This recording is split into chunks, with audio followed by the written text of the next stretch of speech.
Hi, my name is Amy, and welcome to my weight loss journey. So I am on a journey to lose 180 pounds, and I will be posting weekly weight loss updates, but I also would like to have conversations with you about the mental health struggles that you can encounter while you're on your journey. Now, I know that a lot of people can provide good opinions or information, but I think sometimes we take other people's opinions, advice, or whatever too much to heart. I think that people going through a weight loss journey sometimes can be really fragile or sensitive about the subject, and sometimes just little things can derail us pretty easily. So one of the things that I kind of did for myself this year was when I was starting my weight loss journey back in January of 2025, I decided that I had had enough of anybody else's opinion of what I should do, when I should do it, how I should do it, anything about leading my life, anything like that. So, I kind of described it to a counselor that I was speaking to as kind of putting it in my bucket and kind of chucking it right out the window. I used a kind of not so nice name for my bucket, but really, I think it was a key contributor to me being able to get myself up out of bed, get myself up off the sofa, and doing the things that I needed to do for me. So we're gonna kind of play a little game today while my cats are being rambunctious behind me. This is Malibu, the rag doll, and then Sheldon's the little tan one, and their food is actually up on this island because I have a back injury. I can't put their food down on the ground. So I have a really large kitchen. You can't actually see the whole other half that I use for my food prep, but they get their little island up there. So that's why you're always seeing them bouncing. So today I wanted to go through some things that I have heard other people on weight loss journey, things that have been said to them, or things that we inherently think of, and maybe we should think about reframing those things or eliminating them from our life completely. So let's get our bucket, and for those of you who are a little sensitive to language, you might want to cover your eyes for a moment. So this is my original, how I would call this bucket. But for the purposes of this video, I'm going to call it the Chuck It bucket. So we're going to take some items that I've written out and let's talk about them and then put them in the bucket. And I don't know that I have room to back up enough so you can actually see the Chuck It bucket the whole time, but you get the point, right? So one of the things that I was watching, I think it was called Mounjaro Journey with Paul. He is a London cab driver, and he commented back to me that someone actually told him, a coworker, that using a GLP-1 medication is cheating. Well, I don't know who needs to hear this, but obviously that person doesn't know what they're talking about, right? They're not educated in the medication. They've probably never been obese. They probably are a bit jealous that Paul's getting to use the medication, or maybe just narcissistic and don't want to see him do good. And they've also probably never struggled with food noise, right? Because who in their right mind who has struggled with food noise would say these medications are cheating if you've used them and you've seen the magical effects it has with your mental health and well-being. So let's talk about a GLP-1. Using a GLP-1 is cheating. Absolutely not. It is a tool. Obesity is a disease. Obesity is absolutely a disease, and we need this drug to help fight that disease. It's like taking a blood pressure medicine. It is like taking a medication for cholesterol. It is a drug to help our brain tell us to not worry about food, to stop eating. You don't need to be at that particular weight. You can lose weight and you'll be okay. So again, get this out of your life. Don't let people tell you this. So we're going to crumble it up and put it in our chuck it bucket. Another thing that I hear people say, I see comments all of the time, just put down the food. I mean, what kind of ridiculousness is this? Because anybody on the planet who needs to survive has to put food in their body unless they have a medical condition where they can't have food, right? But then they're under doctor supervision. So it just drives me crazy when I hear people say, just put down the food, because it doesn't work that way. Because if you're on a GLP-1 and you've had a lot of food noise, then you know, like, the clarity you get when you don't have the food noise, how much easier it is to actually stay on your diet or eat at a calorie deficit. But just putting down the food is not going to do anyone any good, because you're just going to end up torturing yourself. So this opinion needs to go. Here's another good one. You shouldn't eat. And just fill in the blank for like anything on the planet that people have opinions about what you should and shouldn't eat. No, eat whatever the heck it is that you want. But just be mindful that if you want to lose weight, you should be eating at a calorie deficit. And you know, honestly, whether that is trying to lose like 1/10 of a pound a week, 1/4 of a pound a week, 2 pounds a week, like it doesn't matter. Like, eat the things that you want to eat, but just be aware that, calories in, calories out. So the medication will help you stick to your diet, but you do need to monitor the things that you eat. But have that cookie, have that cupcake, but just balance it out. I tend to look at my calories as kind of a weekly thing. So Monday through Sunday, I have an average of calories, I think about 1,440 that I'm trying to hit average per day. And I just work within that, and if I want something extra, well, actually one day last week I ate at 2,000 calories. But then I slowly cut those calories out of my other days. So, eat what you want, but, just be mindful of how much you want to lose. That's going in the bucket. I love this one. So why bother? You'll just gain the weight again.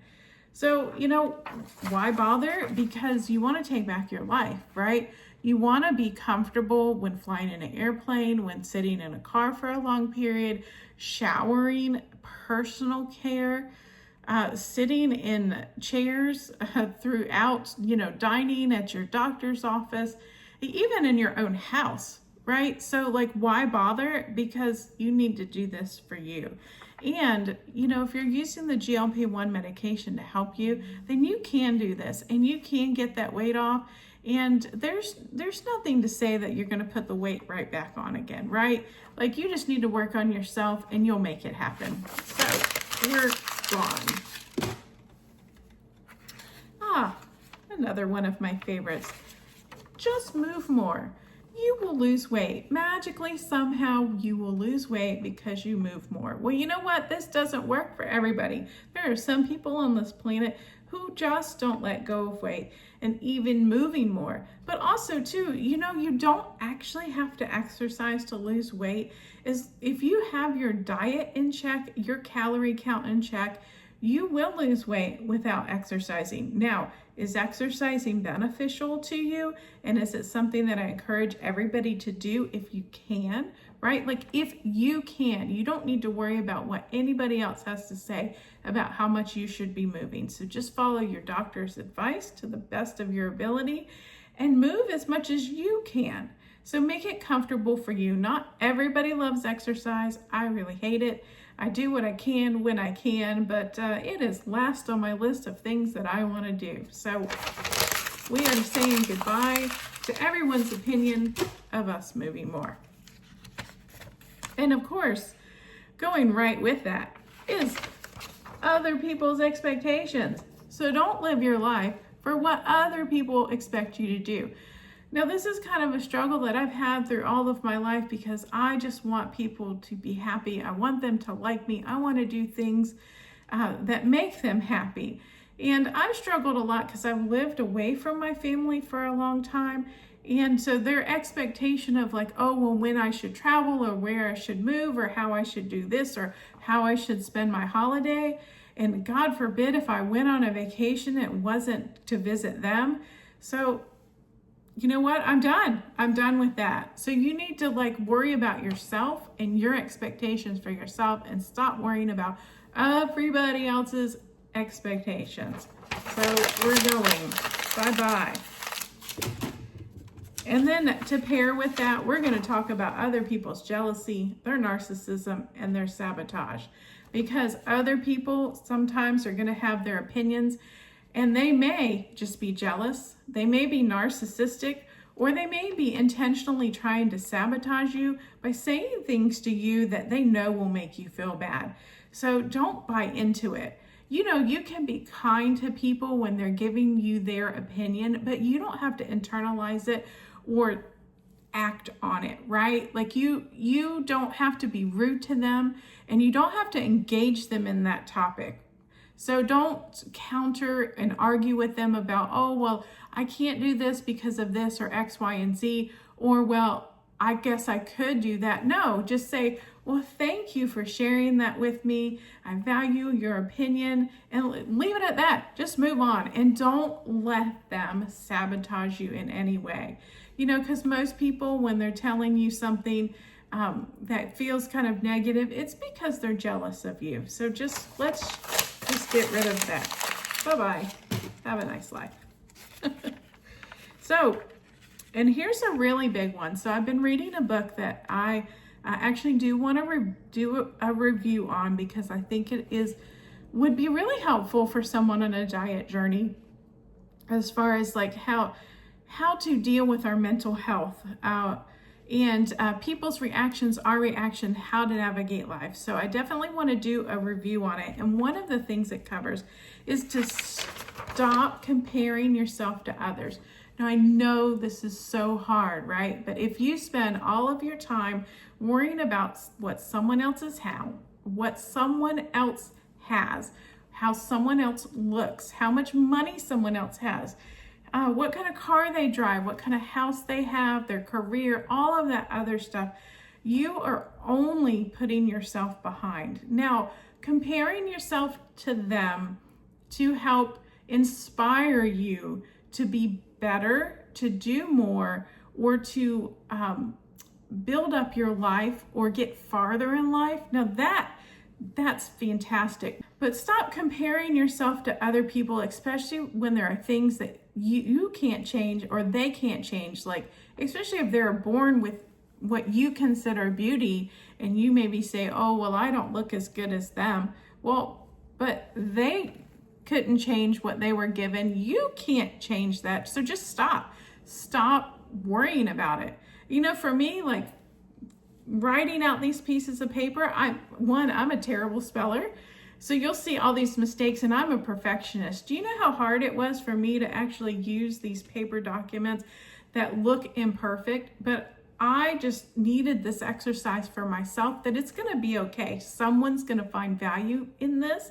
And somebody may even think it's cute that I did it all handwritten, instead of, I could have just easily put it in my iPad, printed it, and gathered up all the pages. So, you know, I just didn't want to be kind of that influencer where everything is perfect. I'm trying to be authentic in this journey and authentic with myself. So stop comparing yourself to others, and it will make your life so much better. So we are checking it in the bucket. And the last thing that I really want to talk about is, you know, at the end of the day, I think what you really need to do is take all those things that other people are putting on you and just put them out the window. You know, take the advice that is meaningful, beneficial, and can truly help you. But the one thing I really want you to do is ask yourself, what can you do? What can you do for yourself that will get you further in life? What can you do for yourself that will make you feel better?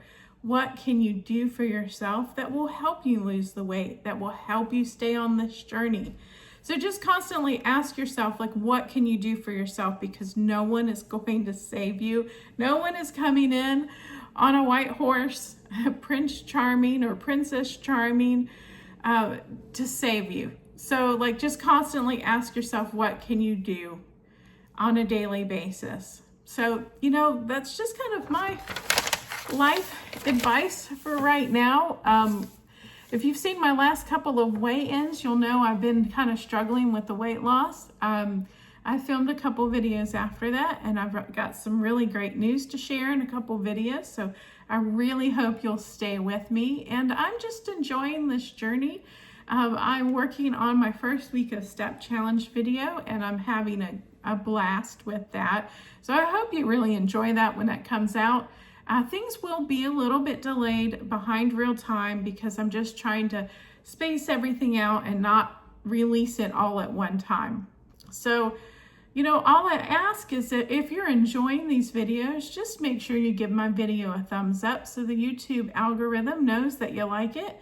And if you want to subscribe, that would be great. My goal is to get to 1,000 subscribers by the end of the year. I'm just under 100.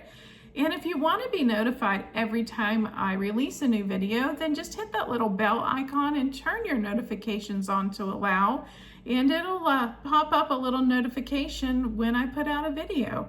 So I just sincerely want to thank you for watching today, and I had a blast doing this, and I hope that you find some useful content in this and that it makes your life a little better.